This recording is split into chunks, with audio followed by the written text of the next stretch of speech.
Masih mengenai faedah daripada baptisan Roh Kudus. Minggu yang lalu kita telah melihat faedahnya yang terutama, yaitu kita beroleh kuasa. Kisah 1 ayat 8 berkata, kamu akan beroleh kuasa. Siapakah kamu itu? Yaitu sidang Tuhan. Tuhan mau sidangnya berkuasa, amin. Kuasa, power. Tuhan tidak mau sidangnya lemah-lemah. Tuhan tidak mau sidangnya jadi permainan setan. Tidak. Tuhan tidak mau sidangnya diperbudak oleh dosa. Tuhan tidak mau anak-anaknya diperbudak oleh hawa nafsu. Tidak. Tuhan mau sidangnya berkuasa. Berkuasa mengalahkan dosa. Berkuasa mengalahkan setan. Tetapi juga berkuasa menjadi saksi Tuhan. Perkataan kuasa waktu itu sudah kita lihat dalam bahasa Greek, yaitu dunamis. Yang berarti mengadakan kejutan. Setelah saudara menerima baptisan Roh Kudus, saudara akan mengadakan kejutan. Hidup saudara akan berubah. Sama sebagaimana Paulus. Pada waktu pada jalan ke Damsyik, waktu itu namanya masih Saulus.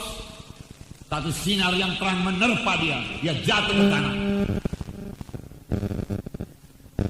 Dan terdengar suara yang mengatakan, Saulus, Saulus, mengapa engkau aniayakan aku? Siapakah engkau Tuhan? Akulah Yesus yang engkau aniayakan. Dan matanya menjadi buta. Dia puasa. Kemudian datang firman Tuhan kepada Ananias, hai Ananias, pergilah engkau ke jalan lurus. Percaya dan patuh diminta Tuhan dari anak-anaknya.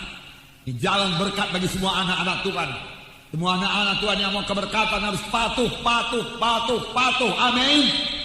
Ananias berangkat dan dia bertemu dengan Saulus dan dia berkata, saudaraku Saul, Yesus Kristus yang kelihatan kepadamu menyuruh aku kemari. Letakkan tangan ke atasmu supaya engkau melihat kembali dan penuh dengan Roh Kudus. Dia letakkan tangan, kuasa Tuhan berlaku. Dia letakkan tangan, kuasa Tuhan menjamah Saulus. Dia letakkan tangan, mujizat terjadi. Amin. Mujizat terjadi dengan perletakan tangan dalam nama Yesus. Amin. Yang meletakkan tangan, jatuhlah selaput dari matanya. Dia melihat dan penuh dengan Roh Kudus. Pada saat itu juga dia pergi ke rumah sembahyang, lalu menceritakan kepada ahli Taurat dan berkata bahwasanya Yesus adalah juru selamat. Orang menjadi heran. Perubahan ajaib terjadi pada Saulus setelah dia penuh dengan Roh Kudus. Amin. Demikian juga bagi saudara dan saya. Setelah saudara dan saya dipenuhkan dengan Roh Kudus, perubahan ajaib terjadi. Kamu akan menerima kuasa dan kamu boleh menjadi martir bagiku. Haleluya. Pada akhir zaman ini, kalau kita mau menjadi saksi Tuhan, membawa jiwa-jiwa kepada keselamatan, kita harus menjadi saksi yang berani. Berani untuk menyaksikan Yesus. Bahkan kalau tantangannya maut sekalipun, kalau Roh Kudus menyuruh kita bersaksi, marilah kita bersaksi. Amin. Haleluya. Diminta Tuhan dari anak-anaknya untuk mengadakan penerobosan rohani. Diperlukan anak-anak Tuhan yang penuh dengan Roh Kudus sehingga dia berani menjadi saksi Tuhan. Amin. Itulah dia saudara dan saya. Berani.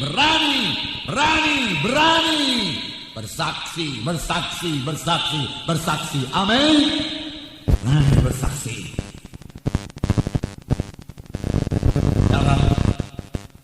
Yesus tidak melayani sebelum dia dipenuhkan dengan Roh Kudus.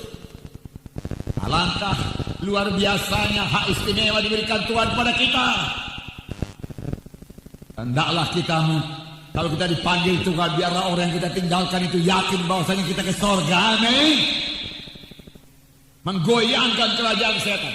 Biarlah kerajaan setan dan pekerjaan setan dirusakkan terus menerus sampai Yesus datang kedua kali. Amin. Roh Kudus dicurahkan. Roh tercurah dari sorga. Kuasa dari yang maha tinggi. Untuk melengkapi sidangnya pada akhir zaman ini. Amin. Gereja bangkit di akhir zaman. Amin. Puji Tuhan. Amin saudara. Haleluya. Biar kita membangun terus. Mari keberkatan terus. Mari berjalan pada jalan Tuhan. Mari bebas daripada semua ikatan-ikatan. Mari bebas dari kutuk dosa. Mari saudaraku, ikut ambil bahagian. Mari berdoa. Mari jadi saksi yang terima kuasa Roh Kudus. Amin. Haleluya. Jadi Yesus melayani saudaraku. Pada waktu dia berumur 30 tahun setelah Roh Kudus turun ke atasnya. Sebelumnya dia tidak pernah menyembuhkan. Saudaraku, tidak mengusir setan. Tapi sesudah dia dipenuhkan Roh Kudus, dia berkata, Roh Kudus ada padaku dan dia mengurapi aku untuk memberitakan kabar baik pada orang-orang miskin, membebaskan orang yang terikat, lepaskan orang yang tertawan. Apakah ini? Roh Kudus ada padaku, dia mengurapi aku untuk meletakkan tangan seorang sakit, lalu orang itu sembuh. Dia mengurapi aku untuk meletakkan tangan, lalu orang itu bebas. Dia mengurapi saudara untuk meletakkan tangan, lalu orang itu dapat baptisan Roh Kudus. Amin. Amin. Haleluya. Untuk itu Roh Kudus diberikan, saudaraku. Untuk itu Roh Kudus diberikan. Puji Tuhan, puji Tuhan. Nah, saudara, jangan lupa Yesus melayani bukan sebagai Tuhan. Firman Tuhan berkata dalam buku Filipi pasal 2, Yesus mengosongkan dirinya, meninggalkan segala kemuliaannya dan menjadi sama seperti manusia pada waktu dia di bumi ini. Jadi itu berarti dia sama seperti saudara, sama seperti saya, dan dia sanggup tidak berdosa, dan dia dipenuhkan dengan Roh Kudus, diurapi dengan Roh Kudus, lalu kuasa, tanda ajaib dan mujizat ajaib dalam pelayanannya. Demikian juga akan terjadi bagi saudara dan saya yang menyerahkan diri sepenuhnya kepada Tuhan, yang mau hidup menyangkal diri, mengangkat salib, hidup kudus. Saudara, kemudian saudara melayani dengan kuasa Tuhan dan mujizat Tuhan, sama seperti Tuhan Yesus melayani. Amin. Haleluya.